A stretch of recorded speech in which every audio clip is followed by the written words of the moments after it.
नमस्कार मित्रों, मेरा नाम है आदित्य। आप देख रहे हैं एडवोकेट आदित्य यूट्यूब चैनल।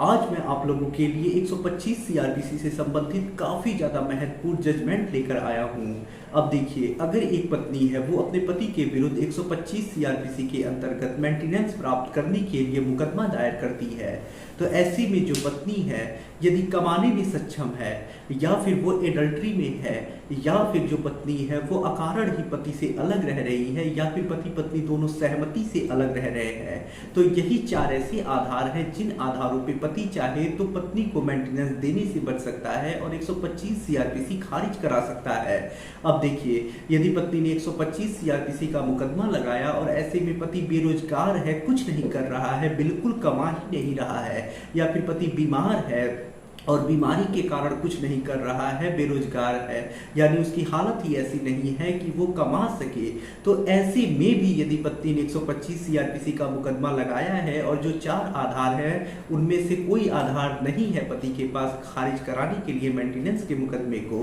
तो ऐसे में बेरोजगार होने के बावजूद, बीमार होने के बावजूद भी पति को पत्नी को मेंटेनेंस देना ही पड़ेगा। ऐसा हमारा लॉ है और इसी के आधार पे जजमेंट्स आते हैं और पत्नी को मेंटेनेंस मिलता है। लेकिन आज मैं उच्च न्यायालय का एक ऐसा जजमेंट लेकर आया हूं जिसमें जो पति था वो बीमार था, बीमारी के कारण कमा नहीं रहा था और इस चीज को कोर्ट ने आधार माना और इस आधार पे पत्नी का मेंटेनेंस बंद कर दिया।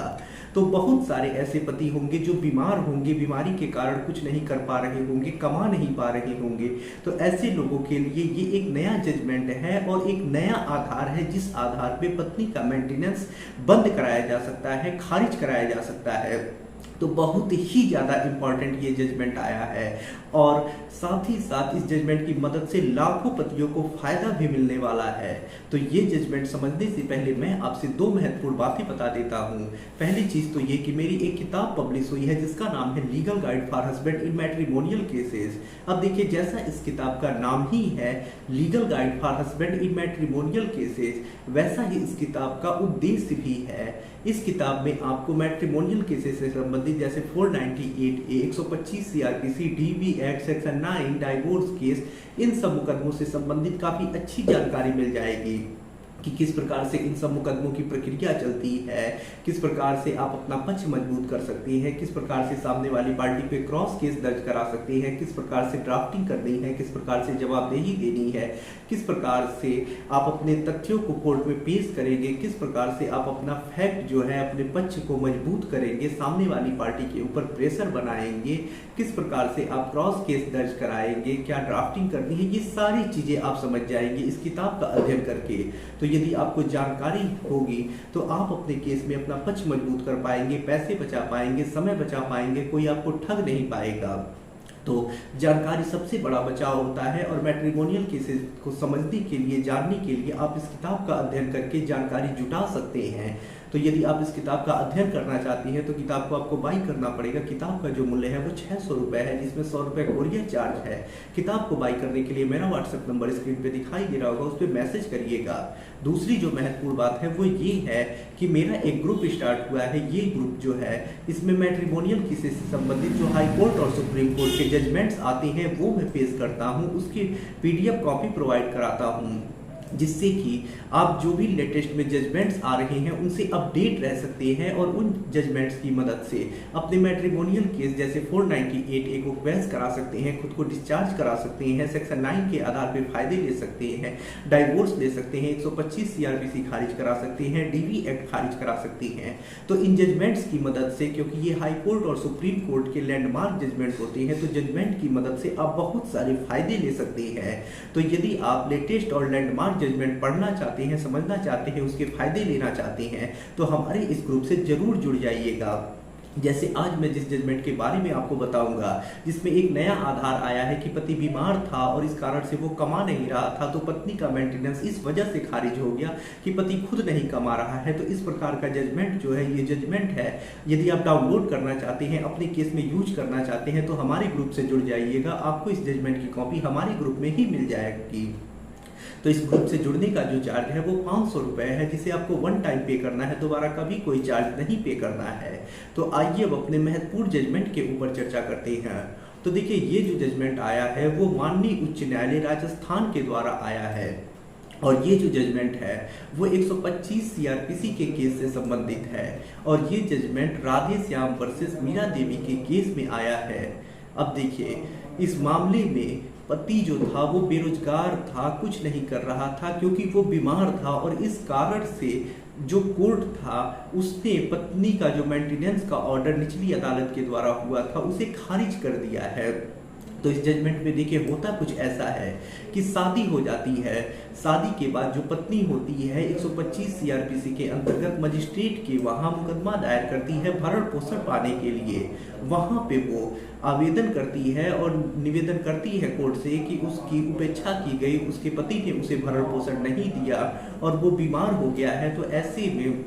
उसे भरण पोषण दिलवाया जाए। साथ ही साथ एक बच्चा भी होता है, उस बच्चे के लिए भी भरण पोषण का मांग करती है। उसके बाद जब पति कोर्ट में हाजिर होता है तो उसकी तरफ से ये तर्क दिया जाता है, पक्ष रखा जाता है कि पति खुद मानसिक रूप से विकलांग है और बीमार है, ऐसे में उसकी हालत ऐसी नहीं है कि वो कमा सके, अर्न कर सके और अपना खर्चा चला सके। वो खुद अपने बड़े भाई के ऊपर आश्रित है और ऐसे में जब वो खुद का खर्चा नहीं चला पा रहा है तो दूसरे का खर्चा कहां से चलाएगा। तो इस आधार पे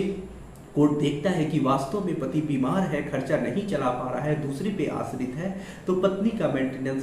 का जो केस है उसे खारिज कर देता है। उसके बाद जो पत्नी होती है वो सेशन कोर्ट में अपील करती है। सेशन कोर्ट जो होता है पत्नी के पक्ष में ऑर्डर करता है और पत्नी और बच्चे के लिए मेंटेनेंस का ऑर्डर कर देता है कि जो पति है वो अपनी पत्नी को मेंटेनेंस दे, बच्चे को मेंटेनेंस दे। इसके बावजूद कि पति कमा नहीं रहा है, बीमार है, बेरोजगार है, कुछ नहीं कर रहा है, कोर्ट ये सब चीजें किनारे कर देता है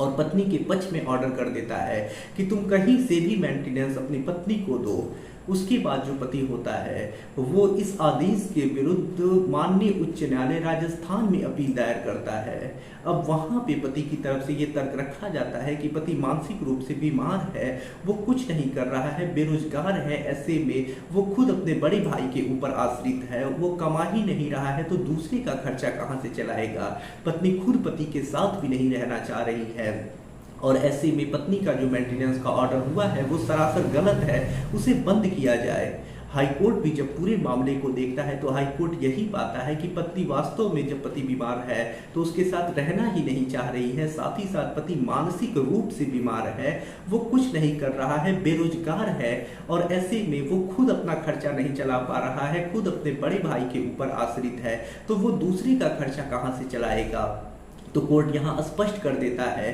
कि वैसे तो एक पत्नी का अपने पति से भरण पोषण पाने का अधिकार है, लेकिन इस मामले में जो पति है खुद सक्षम नहीं है कि दूसरे का खर्चा चला सके और पत्नी को भरण पोषण दे सके और यहाँ पति इस हालात में ही नहीं है कि वो कमा सके, तो ऐसे में वो पत्नी की उपेक्षा कहाँ से करेगा। तो यहाँ पति ने पत्नी की उपेक्षा ही नहीं की है और ऐसे में पत्नी का जो मेंटेनेंस का ऑर्डर हुआ है वो गलत हुआ है, क्योंकि यहाँ पति मेंटेनेंस देने के काबिल ही नहीं है, दे ही नहीं सकता है,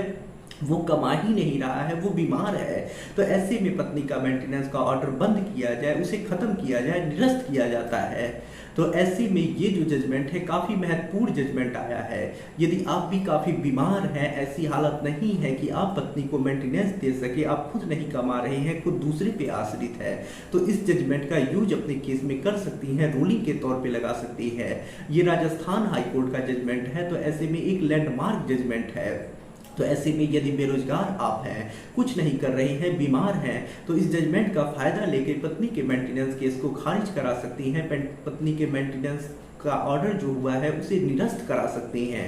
तो आशा कर रहा हूं ये जजमेंट आप लोगों के लिए काफी ज्यादा यूजफुल साबित होगा। यदि आप किसी कानूनी समस्या से परेशान हैं और ऐसे में आप मुझसे फोन पे बात करके अपनी कानूनी समस्या का समाधान प्राप्त करना चाहती हैं, तो इसके लिए मेरा व्हाट्सएप नंबर स्क्रीन पे दिखाई दे रहा होगा,